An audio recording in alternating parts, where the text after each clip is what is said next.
Hi, it's Matt with Trout Soup. Today's adventure, we're going to be taking the Jeep to the North St. Vrain River. Now, this is a section of river located approximately 16 miles west of Lyons, Colorado, just north of Pine Valley, marked by the blue dot on your map, off of Highway 7.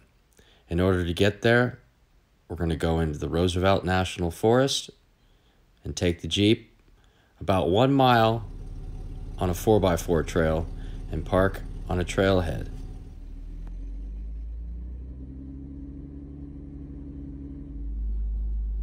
Getting to this location is an adventure in itself. This section of the North St. Vrain River, approximately 5 miles long, runs through a valley and is quite difficult to access. So if you can't find this hiking trail, you won't be able to get into the river.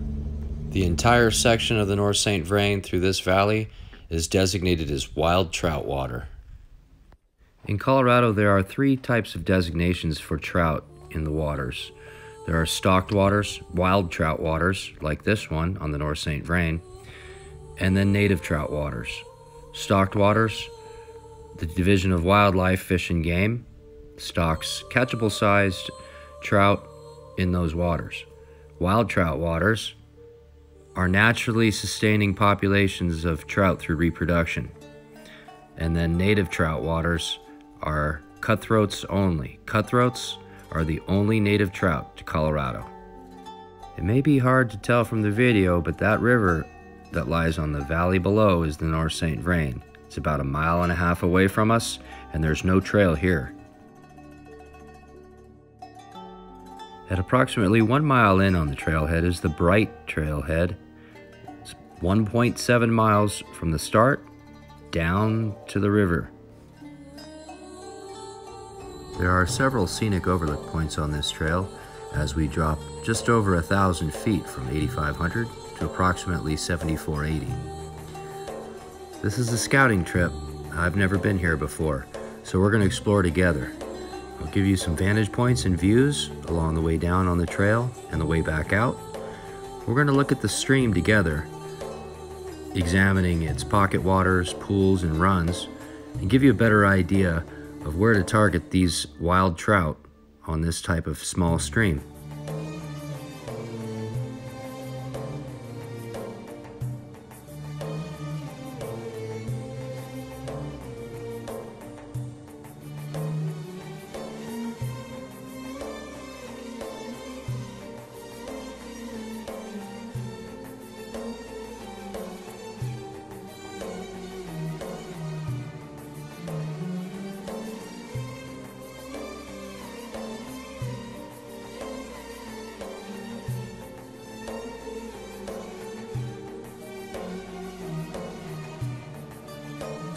My first impression of this stream is that it is a classic freestone stream with downed trees, great crossing points, not too deep, and excellent water clarity.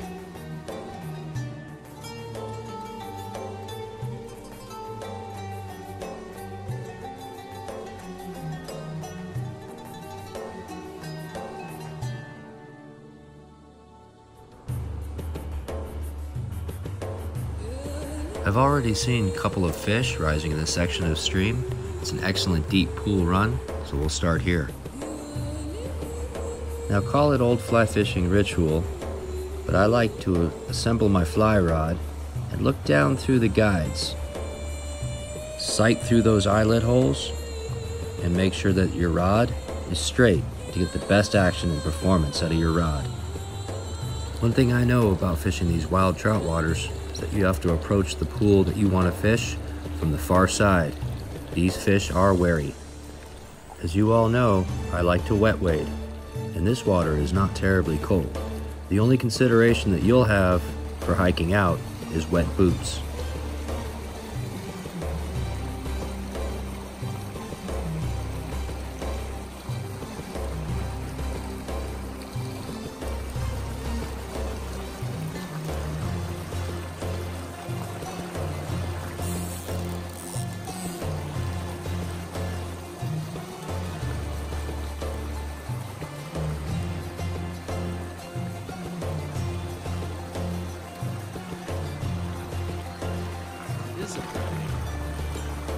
This is our first brown trout of the day. He's about 10 inches long and a perfect pan size.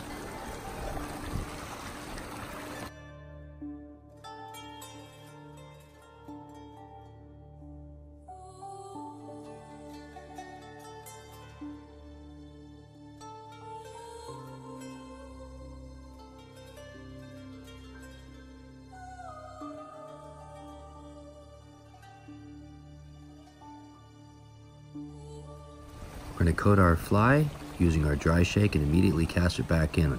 Now on the first cast, I'm going to get a take. Look at the left third of your screen on this drift and see if you can see the fish take this fly.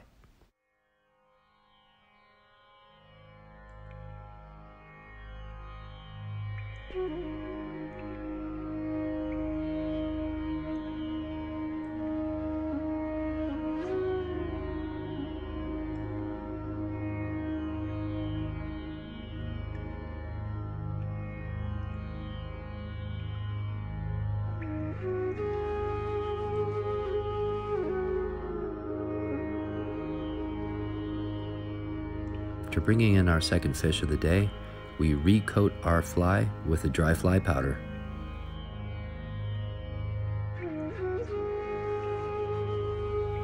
Fishing across the current on these small streams can be challenging. You'll need to use a reach cast, reach your arm out, and dangle your line down to avoid that current, the mainstream current, which will sweep your fly line downstream. These rock shelves that form different gradients and elevations are excellent holding waters for trout.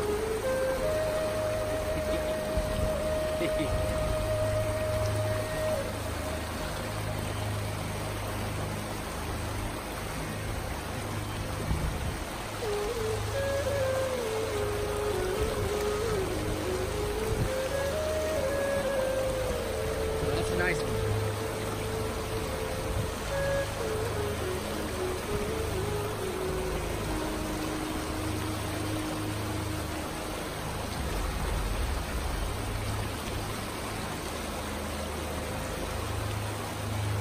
Our third wild brown trout of the day is also about 10 inches long, and so we've decided that we're going to bring home a couple for dinner. Start by making a small, shallow incision at the opening in between the anal fins and slicing them all the way up to one side of the gills. Now I'm going to do a better job in my next video of actually showing you this process. I didn't quite have the camera positioned correctly. This will give you an idea that I do keep a couple of fish and I clean them by the river. Take their heads off, clean all the guts out. The head and the guts should be disposed of outside of the water. I like to bury them away from the stream. Any eggs or roe that are found inside are great nutrients, and I throw them back into the stream. There were so many brown trout biting today that I went ahead and omitted most of the footage of catching the fish so that I could show you the water. Dry fly fishermen see the water very differently than someone who doesn't fish. In this example, you're going to see me cast my line directly over these rocks right into that pool. Sometimes to get the best drift, your fly line can rest right on the land, the shore, or the rocks themselves. What this does is it allows your leader and tippet to stall in the pool itself, creating a natural drift. Just enough time for a trout to take your fly. There are 3 great fishing pools in this section of stream. Can you see them? Behind large rocks and boulders, and in front of them are great fishing spots. One here to the left, and then one to the right, and one in the submerged rock right in front.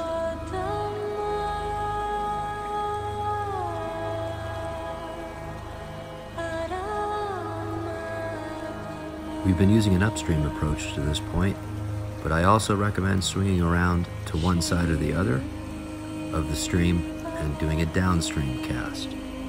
Using this method of small stream angling allows you to fish a lot of water, and it allows you to be more stealthy as you're working your way upstream without disturbing the fish. The water narrows in this section of the stream and forms a chute through these rocks. pool directly behind those rocks in the middle of the stream and on the left-hand side of your screen hold trout. I pulled a couple out of this pool, but chose not to show the catch.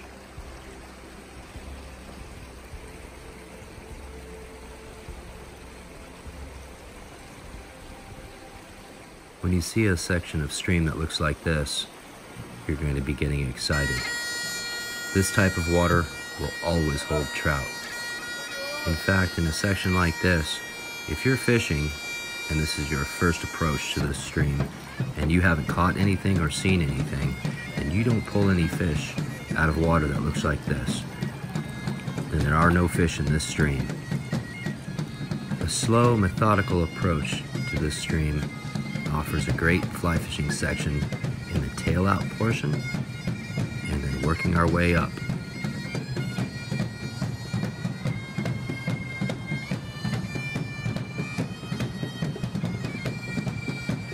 Always fish nearest to you and then fish further away.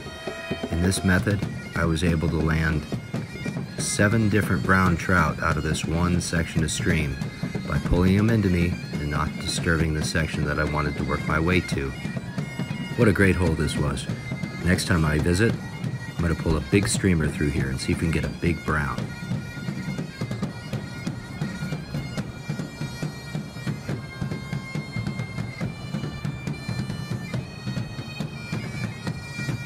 Crystal clear water here. This is about 3 feet deep.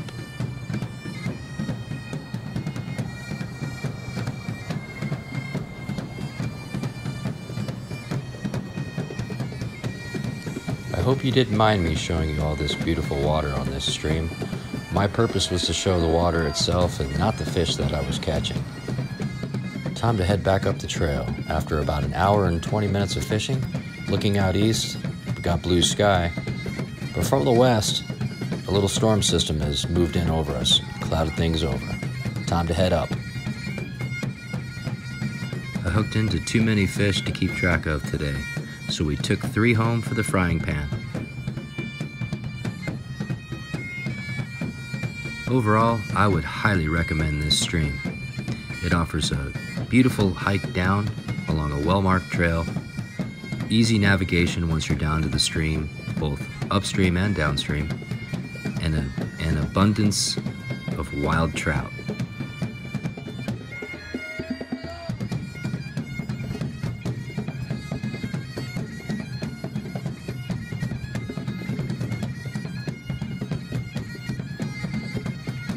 Need to know your direction? There's the moss on that tree. It's growing on the north side. And that's north, right over there. All in all, the hike down took me about 35 minutes, and the hike out took 1 hour and 5 minutes. I was hiking pretty fast. Thanks for watching my video. Hope you enjoyed it.